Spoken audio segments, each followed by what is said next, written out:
somebody representing the Rothschild Group. They are the main powers behind Bilderberg. The Dutch shell is part of the Queen's fortune. Of course, the Rockefellers have always had heavy oil interests. That was the original source of their old money from the old man. Jim just got the official Bilderberg letterhead list from his mole inside the Bilderberg group. Let's go look at it. Wall Street Journal.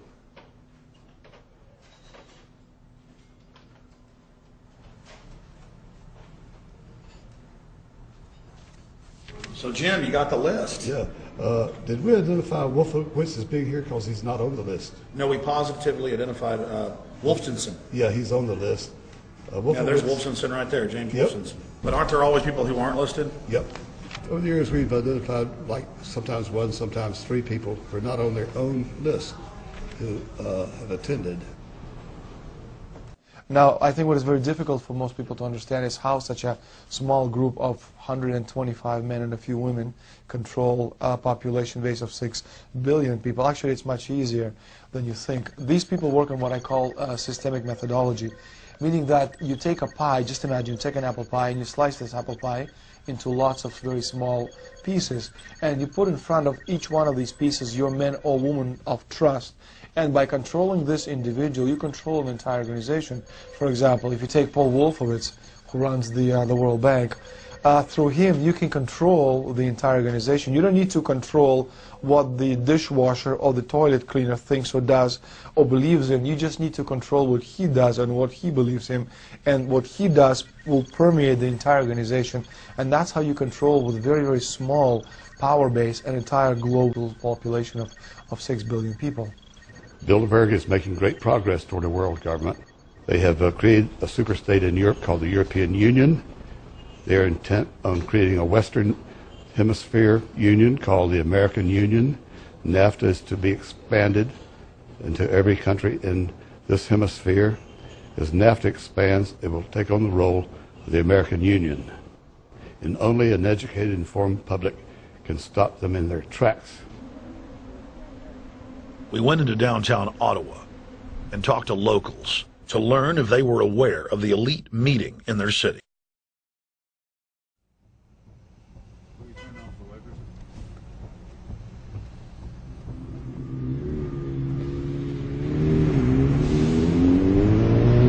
Hey guys, attention just for a second.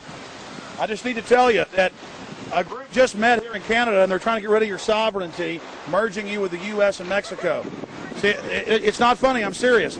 And your news isn't going to tell you about this. This is deadly serious, so I'm just letting you know and I'm telling you about it. As they say, they are the guys that run the world. They make the decisions for we just carry it out. Sir, did you hear about the Bilderberg group meeting here in town, the 120 most elite people in the world? No. Hey, did you know that the elite's meeting here in town right now? Have you heard about it? The 120 crime bosses?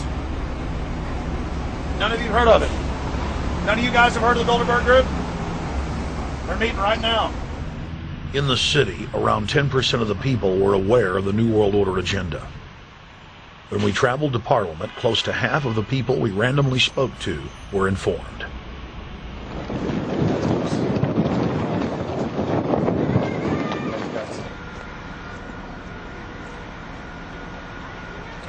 Ma'am, what did you say about the American Union? It's going to end up happening. We don't want it, but it's going to happen. What do you think? Because the Bilderberg Group runs the world.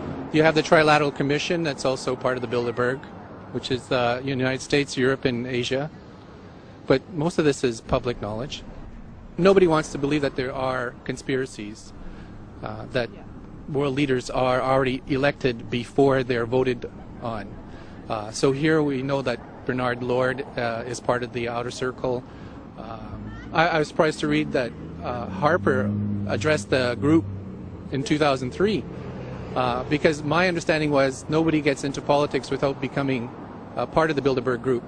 And then you find out afterwards that that is the case, that they have... Well, Bill Clinton went there in 91, George Bush Sr. back in like 85. And Blair, same thing. Who we think that we're electing as leaders have already been pre-picked for us. whether it's liberal or a conservative, they're already part of the group. They own all the horses in the race. They own the horses, and I understand that, for example, in the United States, it's a one-party system with two factions, though you think it's two different parties. Oh, it is, yeah. So it's like Bill Clinton constantly vacations with the Bushes, and they call him their son, and they actually staged all that in '92, and all that's come out. It's just all staged. They're not going to let trillions of dollars slip through their hands. The good news is people are waking up, though. When you read human history, when you study it, all you see is elites trying to dominate, subterfuge, Machiavellian backstabbing, and somehow in the last 50 years they convinced Westerners that the government's fine, can do no wrong, trust them. How did this happen? It's easy to lead sheep. I mean, people just follow. They don't want to believe these things will happen. No way. We'll just follow along with the norm. That's all. It's just makes it easier for everyone. What's your view on losing Canada's sovereignty? I like this country to stay as it is, and I love the United States to be there. Back in Austin, the capital of Texas, the public was frighteningly unaware of the nation's peril.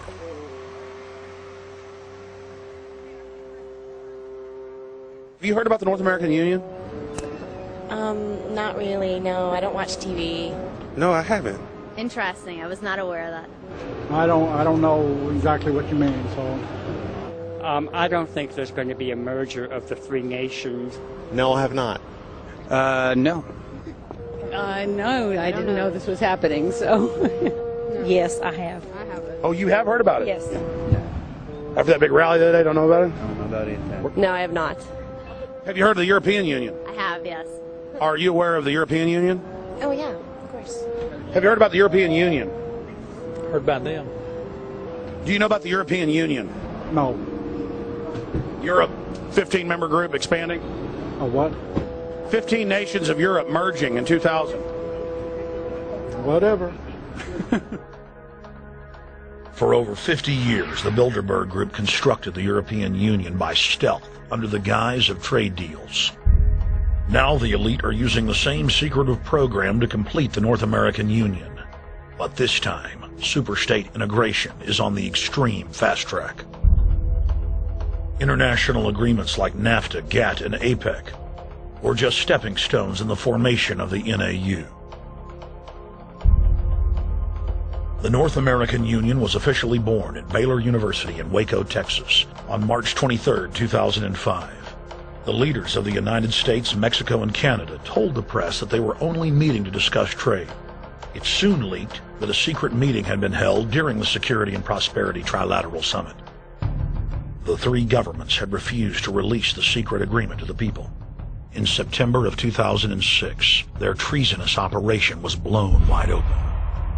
From September 12th to September 14th, in Banff, Canada, hundreds of elected and appointed government leaders from Canada, Mexico, and the United States met in secret.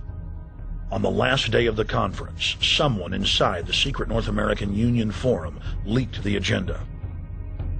The front pages of newspapers across Canada carried the story. The Judicial Watch Foundation submitted Freedom of Information Act requests to obtain the full agenda and minutes of the secret assembly. Many federal agencies refused, citing national security. The foundation finally succeeded and did receive thousands of pages of documents. The documents marked unclassified are the blueprints of a shadow government ruling by bureaucratic and executive fiat. The pages chronicle an already operating North American Union. Transportation, law enforcement, agriculture, regulation, banking, manufacturing, construction, education, immigration, and even the military are being merged with no input from the people or their elected representatives in Congress and Parliament. One of the first items on their agenda was to stress how important it was that their plan, quote, be carried out by stealth. The controllers also talked about exploiting the public's fears of climate change to push a continent-wide tax to fund the new government. Globalist tool Robert Pastor is incessantly paraded on the world stage as the man behind the North American merger. When he testified before Congress, he pushed the idea of a continental security perimeter that erases national boundaries and merges the security apparatus. The best way to secure The United States today is not at our two borders with Mexico and Canada, but at the borders of North America as a whole. In fact, the North American Command, based in Colorado Springs, Colorado, was clearly running the meeting in Canada. For the past decade, the Pentagon has been training with Mexican and Canadian forces and has openly discussed using them inside the United States for disasters and to quell domestic unrest. There are already over 100,000 non-U.S. citizens serving in the U.S. Armed Forces. The Pentagon is now expanding its recruiting centers in Mexico, the Philippines, and Eastern Europe. Big city police departments nationwide are lobbying to change laws so they can recruit non-citizens to join the police force. What we are witnessing is a Red Dawn scenario in slow motion. Tyrants throughout history have brought in foreigners to oppress their domestic populations.